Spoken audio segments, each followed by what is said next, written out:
Have you ever wondered why bad habits are so easy to start and so hard to stop? What if I told you there's a science to addiction and unaddiction? Today, we're breaking down a powerful method inspired by atomic habits to help you intentionally build or break any habit. Let's get into it.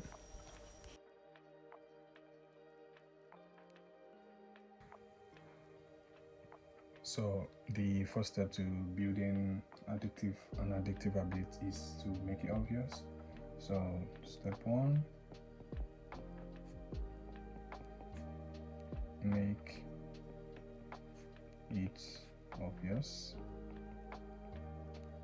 So, start by writing down your current habits, what you do every morning, after lunch, before bed, then design your environment.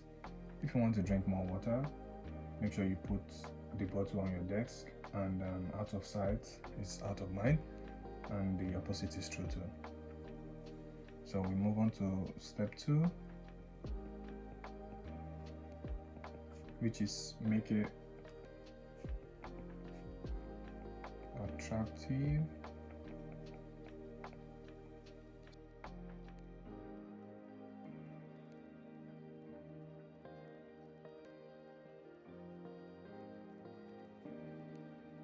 This step, you need to pair something you want to do with something you need to do. You want to watch Netflix, you need to do it after you need to watch it after you do 20 push-ups, and you also need to surround yourself with people who already do what you want to do and create a motivation ritual. So you need to do something fun right before starting a hard habit. And for the step three, you make it easy. So habits should feel effortless at first. You need to reduce the friction between you and your habit. So like if you want to go to the gym tomorrow, you need to set your gym clothes the night before, and you need to use the 2 minute rule. If it takes more than 2 minutes to set up the habit, you need to scale it down. Make sure it's easier to get started on the habit.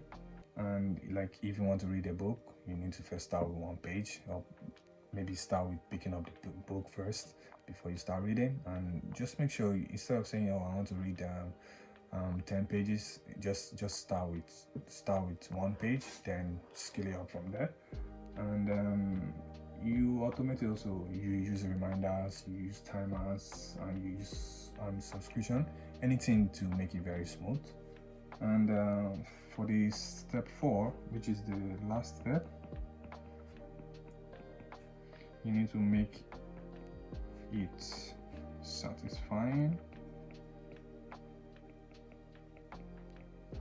In this case, the brain loves a reward, and you need to give yourself a small treat every time you complete your habit.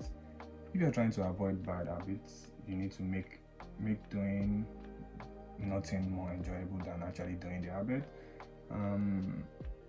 You need to track your habit streak, like maybe use an habit tracker. I have an habit tracker from the James Clear website. It will be linked down in the description below if you want to check it out. The habit tracker is really nice, and I will actually put it in the good notes too, if you actually know about good notes. So if you like maybe prefer the digital version, I will put it on a good note, and I will create a printable file also, which you will be able to like print and use it like a physical one. And in the habit streak, you need to make sure you don't miss twice in a row, like maybe miss Monday and miss Tuesdays also. You make sure you miss, if you want to miss, don't miss 2 days in a row. Yeah. So you could say, oh, if you miss Monday, you don't want to miss Tuesday, Wednesday, Thursday. You could still miss Friday, but just make sure you don't miss 2 days in a row, or don't even miss 2 days at all. It's better if you can just miss one day, because I know you can't be 100% and doing everything every time. But make sure you don't miss 2 days in a row for the habit tracker.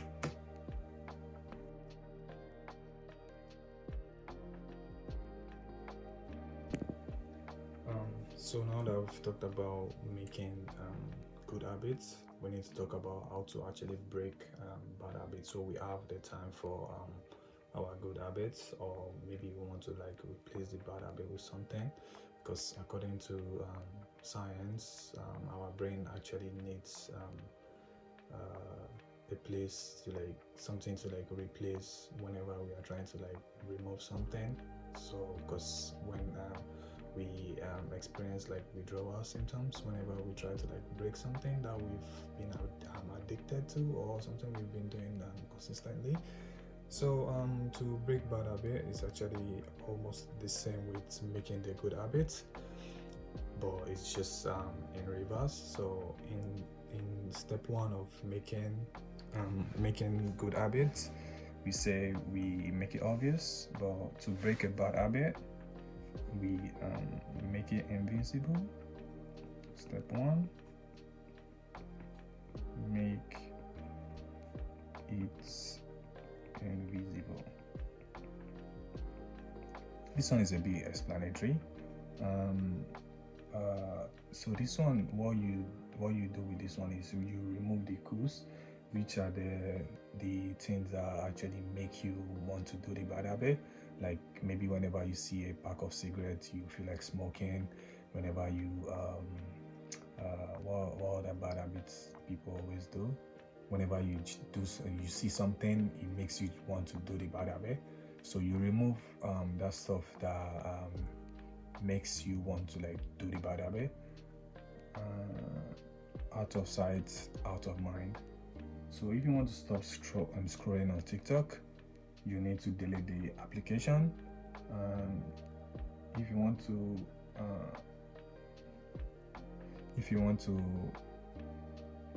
stop scrolling on, if you want to stop scrolling on TikTok, you need to delete the app. You need to, if you want to snack less, either don't buy snacks at all or keep snacks under your bed. Literally, you need to hide the temptation, like anything that will make you want to do the habit that you're trying to break. And the step 2 for this one is make it unattractive. So as you can see, it's almost the same. So for making the good habit, you need to make it attractive, but for breaking the bad habit, you need to make it unattractive. So you need to, in this case, you reframe how you think about the habit, and instead of "I need a cigarette to relax," you say "I'm choosing to breathe fresh air and feel good instead." It's not just about quitting, it's about upgrading. And in this case, if people offer you like cigarettes, instead of saying "oh, I don't smoke," instead of saying I quit smoking, you say "I don't smoke at all." So if people hear that you don't smoke, they are less likely to offer you the cigarette than if you say I'm trying to quit smoking. They will try to like maybe cajole you to be like, "oh yeah, it's just one, you can just do it today and quit tomorrow." But if you just tell them straight and direct and say, "oh yeah, I don't smoke," they don't want to, they will less likely try to convince you, because that's what I do when people try to like offer me cigarette or things I don't do. I'll just tell them I don't do it. It's straight and direct. If people try to like convince you or try to make you do it, you could like just walk away, or just don't do it at all. And for step 3 in this case, you'll make it difficult. As you can see, easy, difficult. So in this case, you need to add friction. Like add friction in a case like increase the number of steps between you and the bad habit, and put your phone in another room if you want to like reduce your screen time, and maybe use notifications so you know when it's ringing or something like that. But if you want to like reduce your screen time, make sure you like put it in a place like if you want to actually get access to your phone, you have to like stand up or do something that will actually increase the step between you and the habit. and let's say you want to like you don't want to you want to scroll on social media less, what I do is I just delete the app. Then if I need to access like my Instagram, I use my browser. Like I need to like log in and do the process one by one like that before I actually get access to my Instagram. I reduce the I increase the step between me and the app, so it makes it like so difficult to like easily do it. And or use a commitment device like blocking apps or making rules ahead of time. So you could use this application. There's this application I always use.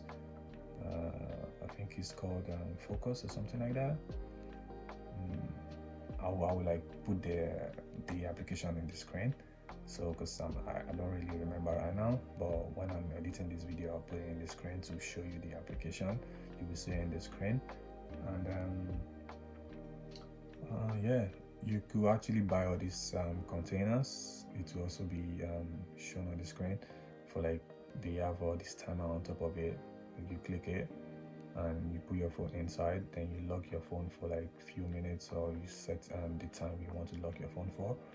But I really don't go to that extent of buying containers to lock my phone in. I just maybe put it where I won't easily see it. I won't put it where I am right currently. I'm gonna put it on the chair in the living room while I'm in the bedroom, or I'll put it in the bedroom while I'm in the living room. And when it rings, I could like easily see. I could like hear the sound, and I don't miss any important notifications. Or if you are using an iPhone and a MacBook, you could easily see the notifications from your phone or your MacBook.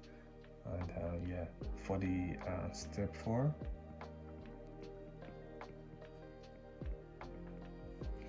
make it unsatisfying. So here's where it gets real. You need to get an accountability partner for this case. Tell someone your goal. You can actually put it in the comment section right now, and I will try to like see what I could do. I will try to like maybe we could work something out where I'll be your accountability partner. It's free, of course. Right now, I will like make sure I follow you through the step-by-step process of making sure your goal is reached. But you need to put in the comment section first, then we'll see what we could do about that. And you need to tell someone your goal. That makes sure you are accountable for it. And even better, you need to create a habits contract. For example, if I skip the gym, I owe you $10, which means if you don't go to the gym, you give that person $10, or you could just donate it somewhere. Make sure like the reward is lower than the result, and the reward is higher than the result. Or whenever you lose and whenever you don't do the habit, you lose more than you actually gain. That way you really want to do the habit, so you don't lose a lot, and you gain a lot in the long run. And when failure has a cost, success becomes easier. And yeah, that's all for the steps. And while I'm editing this video also, I will put this Word document where I explained everything better, and because I really want to make this video very short. I don't like wasting a lot of time on videos, speaking too much. So I'll link a Word document where you could download and actually see the process very well. I explained it further, and make all these habits I'm talking about is actually gotten from the book Atomic Habits. This is basically like a summary. So if you really want to like check it out, this is actually a good book that I would recommend for anyone that is trying to like break a bad habit. It's really nice. I really enjoyed the book, I won't lie. So yeah, this is how big it is, and yeah, it looks pretty new because I read it like once, twice. So but every time I need something, I just go back to it. I just go back to it and do like a revision. So yeah, that is all for this video, and please subscribe, and thank you for watching. See you in the next one.